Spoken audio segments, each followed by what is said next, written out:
روس میں سائبیریا کا انتہائی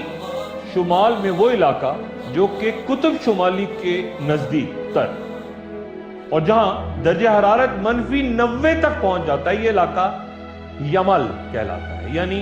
زمین کا اختتام۔ بیان ہوتا ہے کہ دنیا میں قدرتی گیس کے سب سے بڑے ذخائر اس علاقے میں، جس کے باعث یہاں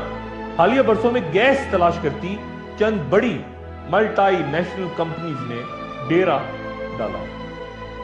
لیکن یہاں کے اصل اور قدیم باشندے انتہائی مختصر تعداد میں دیگر دنیا سے مکمل طور پر الگ زندگی گزارنے کے عادی ہیں، ایک بہت مشکل دشوار زندگی۔ جولائی 2014 میں وہاں پرواز کرتے ہیلی کاپٹرز کے پائلٹس اچانک چونک پڑے جب انہوں نے اچانک زمین میں 30 میٹر چوڑا ایک سوراخ دیکھا۔ آس پاس کے علاقوں سے کئی سائنسداں وہاں پہنچنا شروع ہوئے تو پتا چلا کہ صرف یہی نہیں بلکہ ایسے کئی مقامات اس علاقے میں جہاں انتہائی پراسرار انداز میں زمین اندر دھسی ہوئی ہے، ایک کریٹر کی صورت میں۔ کسی نے دعویٰ کیا کہ شہاب ثاقب کے کچھ بھٹکتے ٹکڑے یہاں آ کے گرے ہیں، اور کچھ کا کہنا یہ تھا کہ زیر زمین گیسوں نے سطح کو بھرپور دباؤ کی وجہ سے اندر نگل لیا۔ زمین کے اچانک پھٹ جانے کو اور جو کچھ اس کے اوپر ہے اس کے اچانک اندر غائب ہو جانے کو عربی میں خسف کہتے ہیں۔ زمانہ ماضی و حال میں ایسے کئی واقعات پیش آ چکے ہیں جو قوت و حجم میں ایک دوسرے سے مختلف تھے۔ آخر زمان کی ایک اہم علامت کبریٰ یا بڑی نشانی 3 مقامات پر خسف کا ہونا ہے، لیکن جن خسوف کا ذکر احادیث میں ملتا ہے ان کی خاص حیثیت ہوگی اور ان کی خبر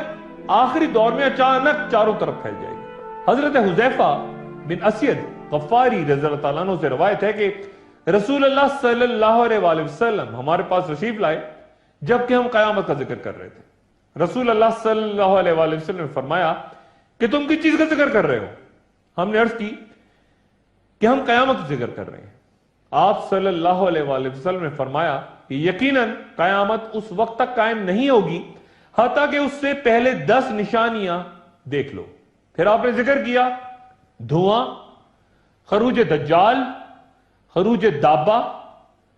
سورج کا مغرب سے طلوع ہونا، حضرت عیسیٰ ابن مریم کا نزول،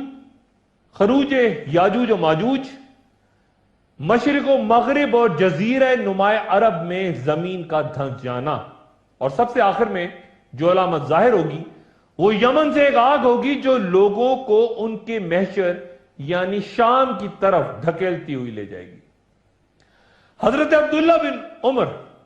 رضی اللہ عنہ سے روایت ہے کہ رسول اللہ صلی اللہ علیہ وآلہ وسلم نے فرمایا کہ ایک شخص تکبرانہ انداز میں اپنی چادر زمین پر گھسیٹتے ہوئے چل رہا تھا، اسے زمین میں دھسا دیا گیا اور اس میں وہ قیامت تک دھنستا ہی چلا جائے گا۔ حضرت انس رضی اللہ عنہ سے روایت ہے کہ رسول اللہ صلی اللہ علیہ وآلہ وسلم نے فرمایا کہ اے انس، لوگ مختلف شہروں میں رہائش اختیار کریں گے، ان میں سے ایک شہر کا نام بصرہ یا بصیرہ ہے، اگر تمہارا وہاں سے گزر ہو یا اس میں داخل ہونے کا اتفاق ہو تو اس کی شوریلی زمینوں سے، اس کی زرعی پیداوار سے، اس کے بازاروں سے اور اس کے عمرہ کے دروازوں سے بچ کے رہنا، تم اس کے نواحی علاقوں تک ہی رہنا، کیونکہ اس شہر والوں کو زمین میں دھسا دیا جائے گا، ان پر پتھروں کی بارش ہوگی اور وہاں زلزلے آئیں گے، کچھ لوگ وہاں رات گزاریں گے مگر صبح ہونے سے قبل بندر اور خنزیر بن جائیں گے۔ گویا اس حدیث میں خبر دی گئی ہے کہ لوگ جن مختلف شہروں میں جا کے آباد ہوں گے ان میں سے ایک کا نام بصرہ ہوگا۔ آپ صلی اللہ علیہ وآلہ وسلم خبردار فرماتے ہیں کہ اس شہر کی شوریلی زمینوں، نباتات، بازاروں سے بھی بچ کے رہ جائے جہاں لوگ جمع ہوتے ہیں یا خریداری کرتے ہیں، اور آپ صلی اللہ علیہ وآلہ وسلم نے انہیں ظالم حکمرانوں کے دروازوں تک جانے سے بھی روکا، کیونکہ شہر میں زمین دھنسنے، پتھر برسنے، زلزلے برپا ہونے اور شکلیں مسخ ہونے کے واقعات ہوں گے، اور آپ صلی اللہ علیہ وسلم نے بصرہ کے گرد و نواح میں رہنے کی ہدایت فرمائی۔ زمین دھسنے کے جن 3 واقعات کا تذکرہ آخر زمان میں ہے. محققین کے مطابق مشرق میں وہ کہیں مشرق بعید، مغرب میں کسی مغربی ملک میں، اور جزیرہ عرب میں مدینہ منورہ میں میدان بیضا میں.